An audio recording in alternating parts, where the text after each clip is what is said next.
বড় কষ্টের মধ্যে আছে। বেলালের কষ্ট দেখলে সহ্য করতে পারি না। বেলালকে এমন নির্যাতন করে, ইয়া রাসূলুল্লাহ, আমরা যখন রাস্তা দিয়ে যাই এই শাস্তিগুলি প্রতিনিয়ত দেখতেছি। বেলালকে জমিনের মধ্যে শুয়ে দেওয়া হয়, বেলালের পিঠ থেকে গোশতগুলি খসে খসে জমিনে পড়ে। আবার এই পিঠের মধ্যে নির্দয় পাষাণের মতো, দেখেন একটা প্রাণীর প্রতিও প্রাণীর মায়া আছে, একটা প্রাণীর ভিতরে মনুষ্যত্ব বোধ আছে, কিন্তু আমাদের ভিতরে সেই মনুষ্যত্ব বোধ নাই।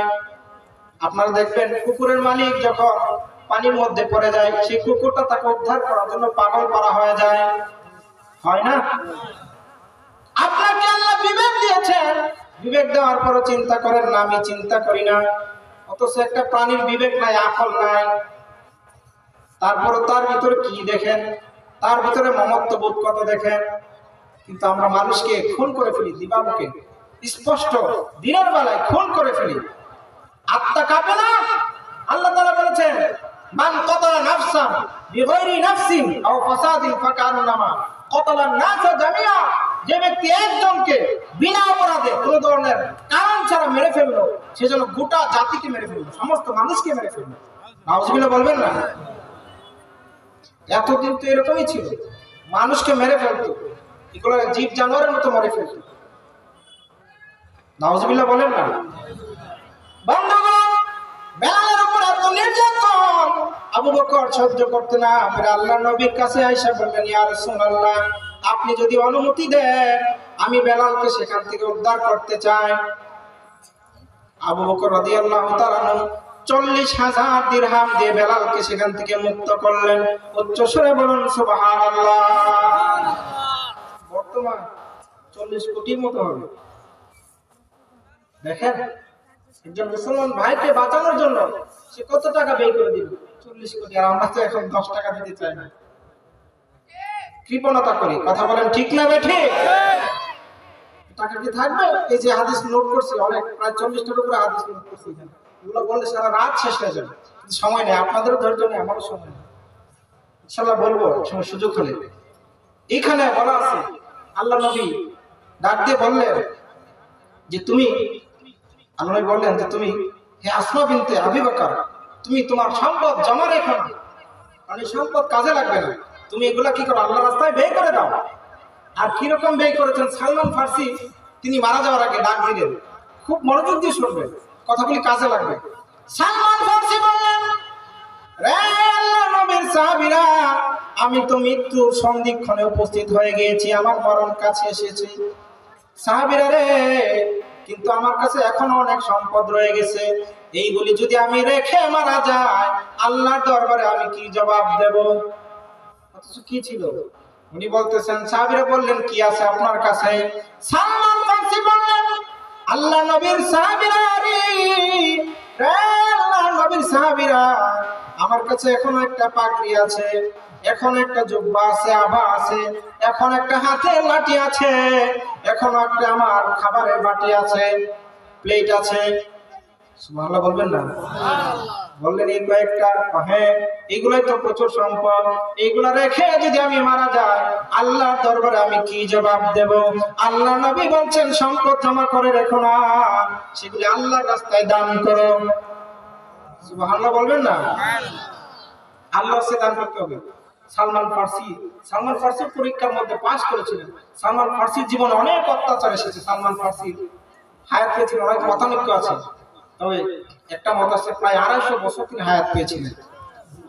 সুবহানাল্লাহ জোরে বলবেন না? সালমান ফার্সি তার অর্ধেক বয়স চলে গেছে, তাকে তার বাবা অনেক বছর পর্যন্ত তাকে শিকল বেড়ি লাগাইয়া ঘরের মধ্যে বন্দী করে রেখেছিল। কেন? আদর করে, যেন হারায় না যায়। সুবহানাল্লাহ বলবেন না? অনেক মায়া করতো সে, এরকম অদ্ভুত মায়া। সন্তানকে কি করতো? হাতে পায়ে শিকল লাগাইয়া তাকে ঘরের মধ্যে বন্দী করে রাখতো, যেন হারায় না যায়। একদিন সালমান ফার্সি তিনি চলে গেলেন, একটা গির্জার মধ্যে গেলেন। গির্জার মধ্যে গিয়ে দেখেন পাদ্রী আল্লাহর কথা বলে। কার কথা বলে? আল্লাহর কথা যখন বলে, ইযা যুকিরাল্লাহু ওয়াজিলাত কুলুবুহুম, আল্লাহ তাআলা কোরআনুল কারীমে বলেন, যখন আল্লাহর কথা যখন স্মরণ হয় মুমিন বান্দাদের অন্তর বিগলিত হয়ে যায়। এজন্য কেউ যখন আল্লাহর ওয়াস্তে বলে তখন সেখানে স্টপ হয়ে যাবেন, থেমে যাবেন। আল্লাহর কথা বলে কি হবে? মন কি হবে? নরম হবে। আমাদেরকে আল্লাহর ওয়াস্তে বলে শুনি না। বলতেছিলাম যখন আল্লাহর কথা শুনেছে ওই পাগলি খ্রিস্টান পাগলি যখন আল্লাহর কথা বলে তখন ইসলাম আসে না। আল্লাহর কথা যখন বলে, সালমান ফার্সির বাবা ছিল অগ্নি পূজক, আগুনের পূজা করত। আগুনের পূজা করা কি ঠিক? কথা কয় না, সবাই কয় না। আগুনের পূজা যদি কেউ করে সে কি মুসলমান না মুশরিক? আপনারা যে বর্ষবরণ করলেন, ফটকা ফটে আতশবাজি, এগুলো কি? এটা একটা আগুনের পূজার মতো। মৌহি বিলাস শিরক, শিরকের দিকে ধাবিত করে এটা শিরকি। বর্ষবরণ করার আর কোন কায়দা নেই। তারপরে এই আগুনের মাধ্যমে কত পাখিগুলো মারা গেল। আল্লাহর একটা জীব, সে আল্লাহর জিকির করে। সুবহানাল্লাহ বলবেন না? আমি আপনি তো মানুষ হয়ে জিকির করি না, আল্লাহকে স্মরণ করে তাদেরকে মেরে ফেলছেন রাত্রিবেলায়, তাদের বাসার মধ্যে ঘুমাচ্ছিল। তারপরে অনেক জায়গায় দেখলাম আগুন লেগে গেছে, বিল্ডিং এর মধ্যে পুড়ে গেছে, পুরো বিল্ডিং ছারখার হয়ে গেছে। এই সংস্কৃতি কি মুসলমানদের?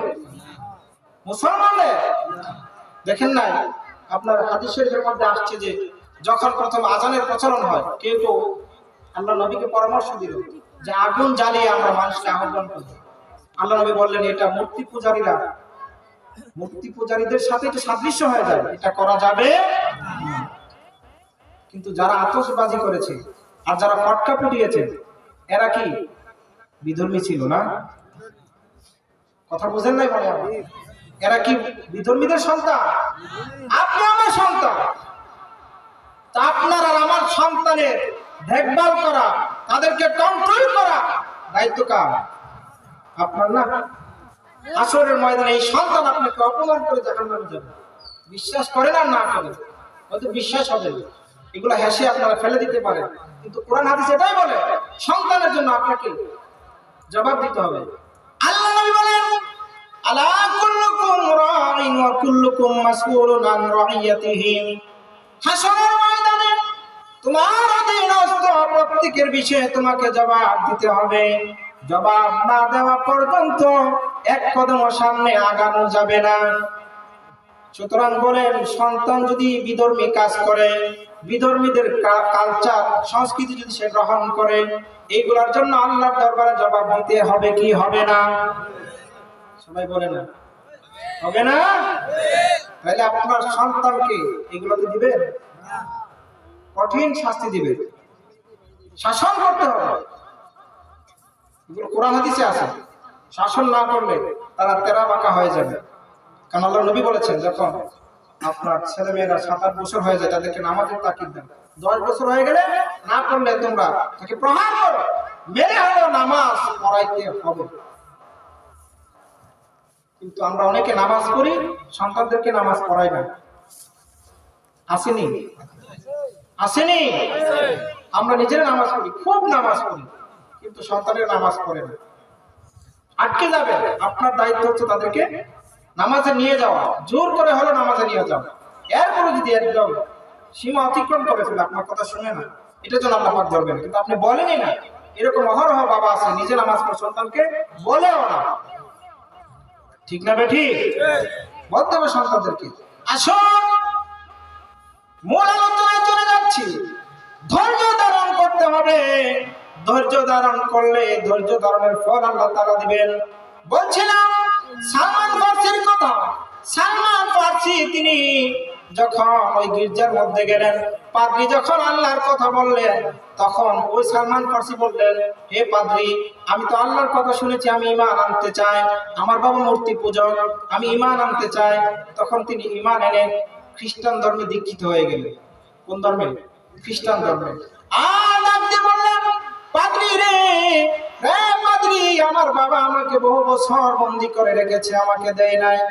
এখন যদি শুনে আমি আল্লাহর প্রতি ঈমান এনেছি, আমার বাবা আমাকে আর ঘর থেকে বের হতে দিবে না, কিয়ামত হয়ে যাবে, আমাকে আর শিকল থেকে তিনি ছাড়বেন না।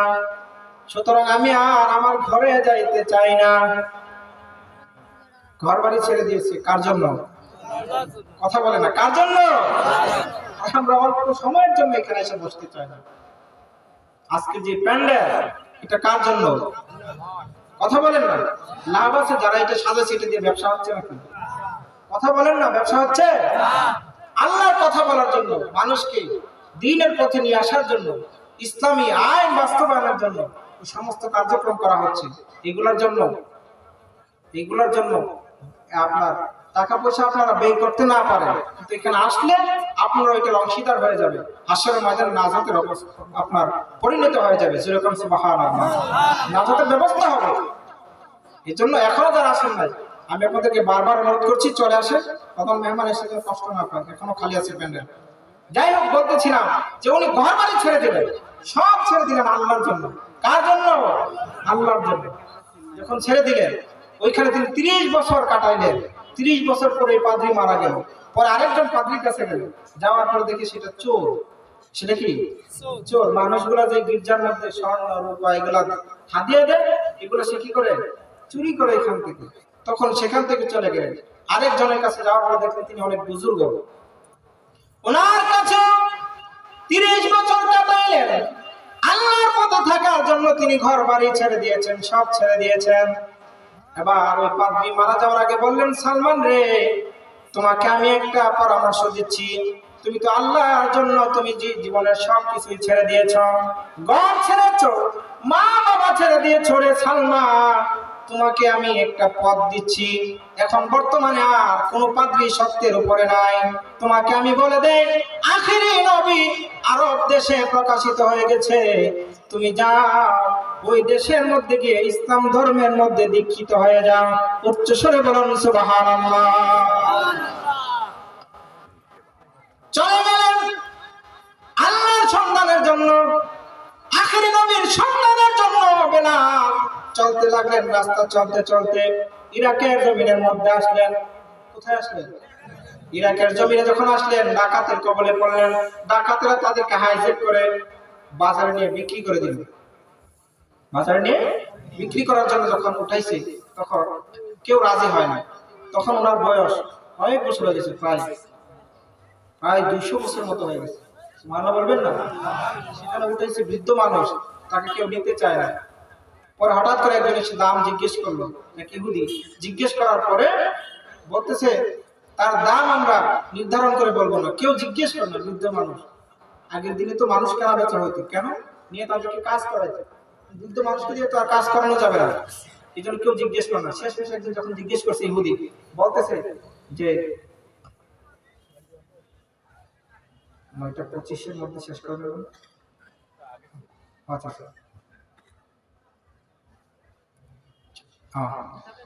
যাই হোক, যে কথাটা বলতেছিলাম, যে আপনার ওই সালমান ফার্সি চলে গেল।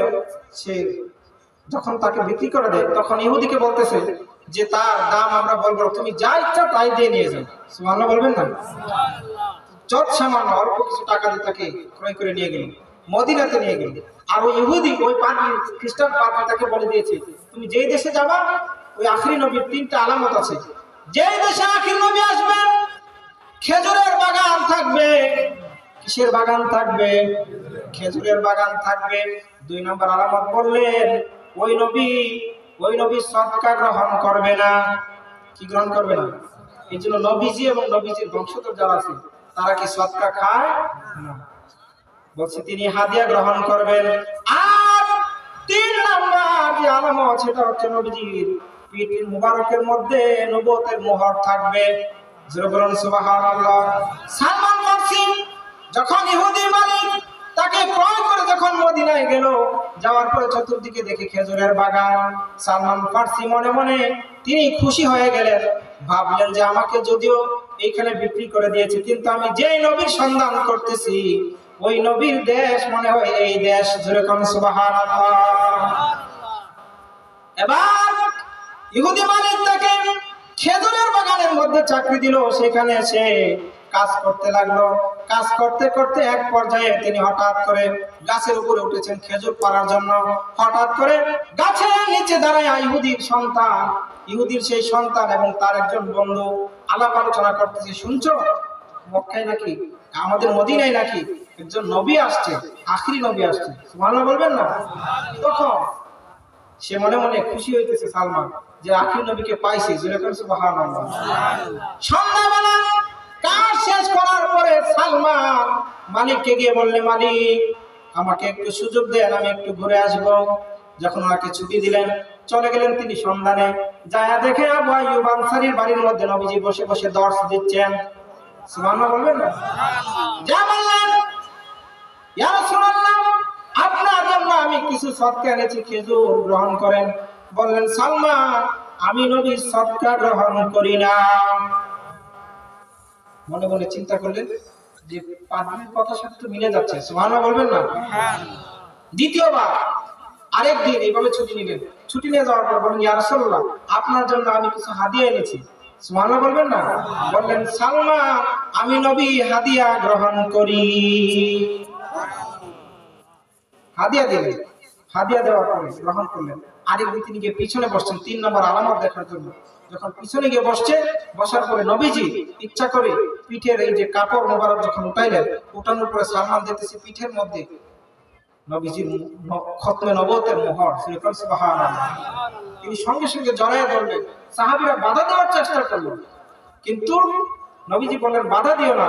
এই সালমান বছরের পর বছর শেষ করে দিয়েছে আল্লাহ নবীকে খোঁজার জন্য, আল্লাহকে সন্ধান করার জন্য। সুবহানাল্লাহ। সালমান এখান থেকে মুসলমান হয়ে 3টা নিদর্শন পাওয়ার পরে মুসলমান হয়ে সে চলে গেছে আবার বাগানের মধ্যে। তো বাগানের মধ্যে যখন গেছে, তৃতীয় দিন যে আসছিল সেটা ছিল দিনের বেলা। দিনের বেলায় তো কাজ থাকে, কি বলে কাজ থাকে না? যখন সে দিনের বেলা আসছে, মালিক ওইখানে বাগানের মধ্যে বসে আছে। যখন বাগানের মধ্যে বসে থাকলো, বসার পরে যখন সালমান গেছে, জিজ্ঞেস করলো, সালমান কোথায় গিয়েছিলে? এবার সালমান ডাক দিয়ে বললেন, মালিক মুসলমান কখনো মিথ্যা বলে না, আমি এখন মুসলমান হয়ে গেছি, আমি আর মিথ্যা কথা বলবো না, আমি আল্লাহ নবীর দরবারে কালিমা পড়ে মুসলমান হয়ে গেছি। এই এতদিন পর্যন্ত কোনো আযাব নাই, কোনো নির্যাতন নাই। যে মুসলমান হয়েছে, নির্যাতন শুরু হয়ে গেল, বাগানের মধ্যে মারতে শুরু করলো। বৃদ্ধ মানুষ 200 বছরের অধিক তাকে মারতে শুরু করলো। বলল যে মুহাম্মদের ধর্ম ছেড়ে দাও। সালমান বললেন, আমি যে নিদর্শন দেখেছি, আমি কোনোদিন এই ধর্ম ছাড়ব না। জীবন যাইতে পারে, আমার উপর স্ট্রিম রুলার চালানো যাইতে পারে, আমি ইসলাম ধর্ম কোনোদিন ছেড়ে যাব না। ইসলাম ধর্ম ছাড়ব না। হাজার মায়ের তাকে দেওয়া হলো। এইভাবে তার পিঠের মধ্যে চাবুক মারা হতো, সহ্য করতে পারতেন না। নবীজির কাছে আয়েশা বললেন, ইয়া রাসূলুল্লাহ আমাকে 200 বছরের একজন বৃদ্ধ মানুষকে এভাবে আঘাত করে। আল্লাহ নবী বললেন, শোনো আমি তোমাকে এখান থেকে উদ্ধার করব। তোমার ইহুদি মালিককে বলো যে কোনো কিছুর বিনিময়ে তোমাকে এখান থেকে সে মুক্ত করবে কিনা। ইহুদি মালিক কোনোভাবে ছাড়বে না, এই জন্য কঠিন শর্ত দিলেন। শর্ত দিয়ে বললেন, সালমান তোমাকে আমি এখানে একটা শর্ত দিলাম, তুমি 400 খেজুরের গাছ লাগাবা। 400 খেজুরের গাছ লাগানোর পরে 1 বছরের ভিতরে এইগুলা থেকে ফল আসতে হবে, খেজুর আসতে হবে। তাইলে তোমাকে ফল আসার পরে তোমাকে আমি আজাদ করে দেব। আর যদি ফল না আসে, যদি একটি গাছেও যদি ফল না আসে, 399টা গাছের মধ্যে ফল আসে, একটার মধ্যে না আসে, তুমি মুক্ত হবে না। 1 বছরের ভিতরে তো খেজুর ধরে না। আল্লাহ নবী বললেন, সালমান রে আমার আল্লাহর কাছে কোনো কিছুর কমতি নাই, আমি আল্লাহ পারে না এমন জিনিস নাই। কথা কোন ঠিক না বেটি? ইন্নাল্লাহা আলা কুল্লি শাইইন কাদির।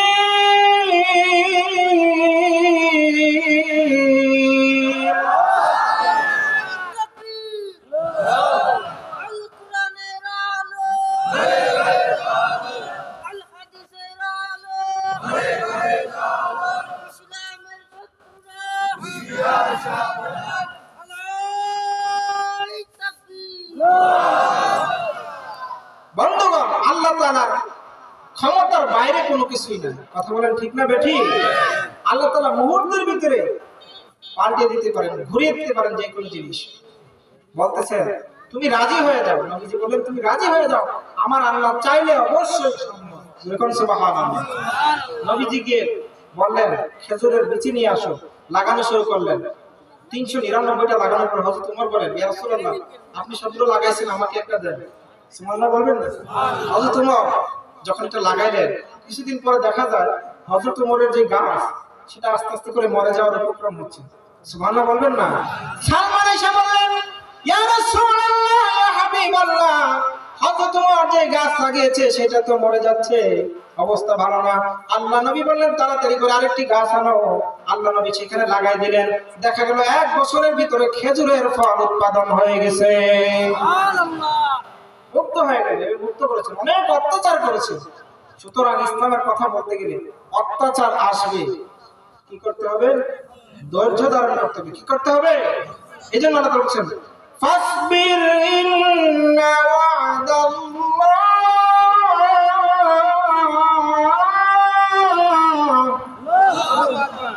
আল্লাহ তাআলা বলেছেন ইন্না ওয়া'দাল্লাহি হাক্কান, ধৈর্য ধারণ করো, আল্লাহর ওয়াদা সত্য, তোমরাই বিজয়ী হবে।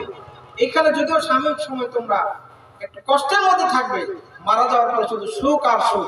আল্লাহ তাআলা অন্যায়তে বলেছেন যে ইন্নাল্লাহা আশতারা মিনাল মুমিনিনা আমওয়ালাহুম ওয়া আনফুসাহুম বিআন্না লাহুমুল জান্নাহ। আল্লাহ তাআলা মুমিনের জান এবং মাল খরিদ করে নিয়েছেন। সুতরাং আপনার জান দিয়ে দেন আল্লাহর রাস্তায়, মাল দিয়ে দেন সব আল্লাহর রাস্তায়, বিনিময়ে পাবেন কি? জান্নাত। সুবহানাল্লাহ বলবেন না? এই জন্য জানমাল আল্লাহর রাস্তায় ব্যয় করতে হবে। 2 নম্বরে আল্লাহ তাআলা বলেন ওয়াস্তাগফির লিযামবিকা, খুব খেয়াল করবেন, তোমার যেই গুনাহ খাতা আছে সেগুলোর জন্য আল্লাহর কাছে ক্ষমা চাও, বেশি বেশি আস্তাগফিরুল্লাহ বলো। আল্লাহর কাছে কি চাইতে হবে? ইস্তিগফার করতে হবে, ক্ষমা চাইতে হবে। আল্লাহর রাসূলের গুনাহ ছিল না, তারপর আল্লাহর রাসূল প্রত্যেকদিন 100 বার ইস্তিগফার করতেন। সুবহানাল্লাহ বলে না কেন? আপনারা হাঁপায়ে গেছেন, ক্লান্ত হয়ে গেছেন, তাই না? খাবার খান নাই, টায়ার্ড সবাই। আল্লাহ পাক রব্বুল আলামিন বলেছেন বেশি বেশি করে ইস্তিগফার করো, বেশি বেশি করে ক্ষমা চাও। বেশি বেশি ক্ষমা চাইলে হবে কি? আল্লাহর নবী বলেন বেশি বেশি ক্ষমা চাইলে তুমি মুস্তাজাবুদ দাওয়া হয়ে যাবে, তোমার দোয়া আল্লাহ তাআলা কবুল করে ফেলবেন। যেরকম সুবহানাল্লাহ, দোয়া কবুল করে ফেলবেন। এইজন্য বেশি বেশি ইস্তিগফার করতে হবে। এরপরে 3 নাম্বার, ওয়াসাব্বিহ বিহামদি রাব্বিকা বিল আশি ওয়াল ইবকার। আল্লাহ তাআলা বলেন যে তুমি সকাল সন্ধ্যা আল্লাহর তাসবিহ করো, আল্লাহর তাসবিহ জপো, আল্লাহর গুণকীর্তন করো, আল্লাহর ইবাদত করো। যেরকম সুবহানাল্লাহ। এই জন্য যখন